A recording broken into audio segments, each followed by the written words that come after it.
O presidente da China, Xi Jinping, chegará ao Brasil na próxima semana. E as atenções estão voltadas para as relações políticas e comerciais que o líder do Partido Comunista Chinês fará com o governo Lula. Xi deverá participar da cúpula do G20, que ocorre no Rio de Janeiro entre os dias 18 e 19 de novembro. E no dia 20, ele terá uma agenda em Brasília, onde deverá ser recebido pelo presidente Lula. A China é o principal parceiro comercial do agro brasileiro. Dados do Ministério da Economia indicam que os chineses foram destino de 33% de tudo que a agricultura e a pecuária do Brasil exportou de janeiro a setembro deste ano. No top 3 aparecem ainda a União Europeia e os Estados Unidos. Entre os principais produtos enviados para a China está a soja, que aparece ali no topo do ranking. Na sequência, temos a carne bovina, a celulose, o açúcar e o algodão, entre os principais produtos exportados para o gigante chinês. E aí, o que a vinda de Xi Jinping ao Brasil vai significar para as relações comerciais, relações políticas e, claro, para o agro brasileiro? Essas são perguntas que eu farei ao Tiago de Aragão, diretor da Arco Advice, que é nosso convidado. Tiago, seja bem-vindo. Prazer estar aqui novamente. Para a gente também é uma satisfação ouvi-lo e eu quero começar já tratando da vinda do Xi Jinping, líder chinês que estará no Brasil. É um evento com grande repercussão comercial e política. Qual é o principal objetivo deles com essa agenda junto ao governo Lula neste momento? Olha, para a China, o Brasil é um país extremamente estratégico já há um bom tempo, não só pelas importações que a China faz em relação ao Brasil, mas o Brasil ele é muito importante como uma via de mão dupla, pelas importações que os chineses fazem das commodities brasileiras, como soja, como algodão, como carne bovina, mas também pela receptividade do mercado brasileiro para bens manufaturados chineses. Então, essa via de mão dupla acaba sendo extremamente estratégica e importante para os chineses. Mas existe um interesse do Xi Jinping de ampliar essa relação. E ampliar essa relação dentro do menu, do cardápio que a China pode oferecer, é algo muito ligado, por exemplo, à Rota da Seda. Uhum. E a participação do Brasil na Rota da Seda já é um desejo antigo dos chineses e que eles imaginam que agora seria mais fácil de trazer isso para o papel, de trazer isso para um acordo firmado com o governo brasileiro, principalmente levando em consideração a potencialidade de um governo mais protecionista nos Estados Unidos.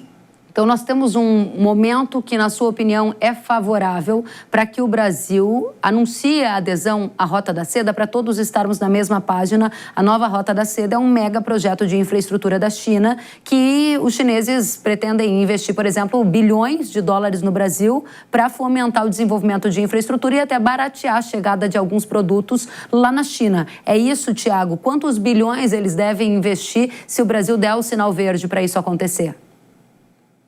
Olha, o governo Lula pode deixar claro para o Xi Jinping que tem a intenção, e a partir daí inicia toda uma negociação doméstica, porque participar da Rota da Seda envolve várias responsabilidades do lado do país que receberia esses investimentos chineses. Bem ou mal, é um processo de endividamento. Você abre uma nova linha de crédito e essa linha de crédito ela vai gerar um endividamento que vai aprofundar ainda mais a relação de dependência que já é existente entre Brasil e China, e onde se aprofunda uma relação de dependência, você acaba gerando uma maior assimetria entre os países. Então, para que isso aconteça, o governo brasileiro teria que ajustar algumas coisas. E o governo chinês, eles entendem que a melhor forma de gerar uma relação com alguém é você gerando uma relação de linhas de crédito e de endividamento. O volume que os chineses investiriam, isso é muito relativo, porque os chineses eles sempre anunciam possibilidades muito maiores do que na prática acaba acontecendo. Isso dependeria também de quais acordos ou projetos de infraestrutura o governo chinês participaria. Ainda está muito incipiente para fazer uma leitura de como seria, mas naturalmente os chineses vão oferecer o céu e a terra para o governo brasileiro, porque ter o Brasil na Rota da Seda é de suma importância estratégica para os chineses. Você falou que o governo Lula pode dar uma sinalização positiva de uma intenção de fazer parte desse novo projeto chinês chamado de Rota da Seda, e você falou sobre essa situação de vulnerabilidade que o Brasil se colocaria numa dependência do crédito estrangeiro chinês, nesse endividamento, usando as suas palavras. Alguns críticos à ideia do Brasil aderir à Rota da Seda dizem que seria uma espécie de colonização moderna que a China estaria fazendo com o Brasil, o que deixaria parte da soberania brasileira bastante em xeque. Você concorda? Eu acho muito exagero e eu acho que usar esses termos adiciona uma dramaticidade desnecessária numa situação como essa. O que eu acho é, basicamente, você abrir uma conta no banco e pegar empréstimos que você não precisa e você não tem muita noção de como vai ser o processo de pagamento dessa dívida ou dos juros que vão ser exigidos em cima disso. Para mim é uma coisa muito mais simples e pragmática assim. O governo brasileiro é um governo que, historicamente, é um governo rico, desorganizado, perdulário, mas rico.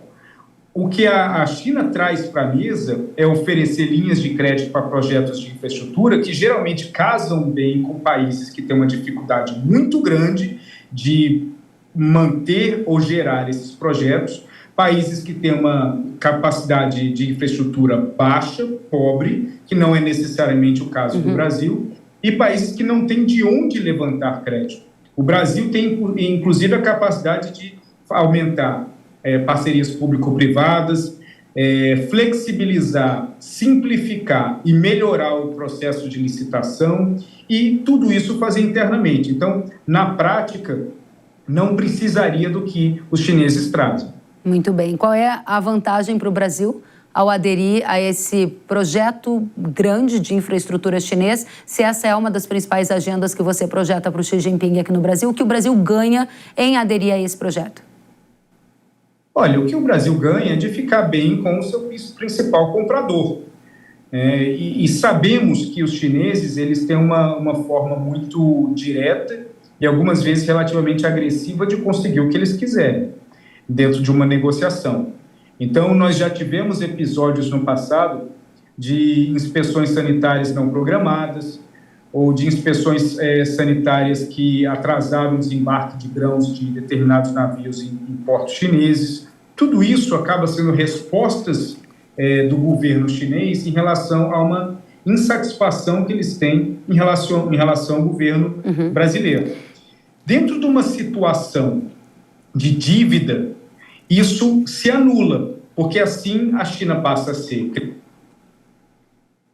endividado, e aí a flexibilidade do governo brasileiro de atender as necessidades chinesas acabam subindo muito mais.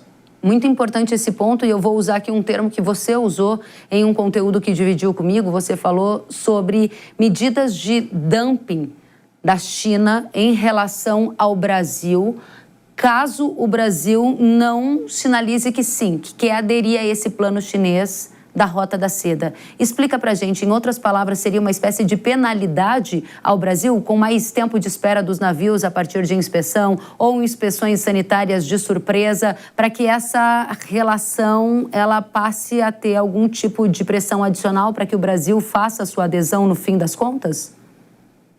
Olha, a questão de penalidade, a gente já presenciou isso no passado, isso existe. Isso existe de mil formas diferentes, como foi no caso, por exemplo, do imbróglio, da demora em relação à aprovação ou não da Huawei como uma fornecedora do kit 5G lá atrás durante o governo Bolsonaro. Agora, o governo chinês ele precisa, a certo ponto, praticar dumping, porque ele precisa manter a sua capacidade industrial estável para garantir um crescimento controlado, mesmo que não tenha a absorção dessa produção doméstica, por mil fatores diferentes, seja por questões da queda do setor imobiliário, entre outras coisas. Mas o governo chinês ele precisa manter uma linha de produção industrial. Se não vai ser absorvido internamente, isso tem que ser absorvido externamente. Para os países que fazem parte da Rota da Seda, fica mais fácil você redirecionar parte da sua produção para esses países. Para os países que não fazem parte da Rota da Seda, aí você tem que usar a técnica do dumping, sabendo que o país receptor desse dumping não vai também criticar muito assim por conta da dependência. Muito bem. Tiago, a gente passou boa parte da nossa conversa analisando a vinda do Xi Jinping e a pauta principal colocada aqui foi essa intenção dos chineses de que o Brasil deu sinal verde para adesão ao grande projeto de infraestrutura conhecido como Nova Rota da Seda. Você colocou implicações positivas e negativas. Gostaria ainda de cobrir 2 outros temas com você rapidamente. Compra de terras agrícolas por parte dos chineses, se há alguma intenção que pode avançar a discussão no Congresso Nacional sobre venda de terra para estrangeiro, uso de yuan nas transações comerciais, suprimindo a vantagem ou a passagem pelo dólar. Você acha que Xi Jinping vai sair daqui com quais temas na bagagem? O uso do yuan é muito importante porque isso é um objetivo macro do Partido Comunista Chinês, que é aumentar o uso do yuan no comércio internacional. Em outras palavras, diminuir a dependência do dólar. Agora, o dólar ele é e continuará sendo a principal moeda do mundo, onde todo mundo quer dólar, seja o comerciante, seja o empresário, seja o terrorista, seja o traficante, todo mundo opera em dólar. A tentativa de colocar o yuan como uma moeda também voltada para a internacionalização, isso depende muito mais de um ato forçoso do que necessariamente opcional.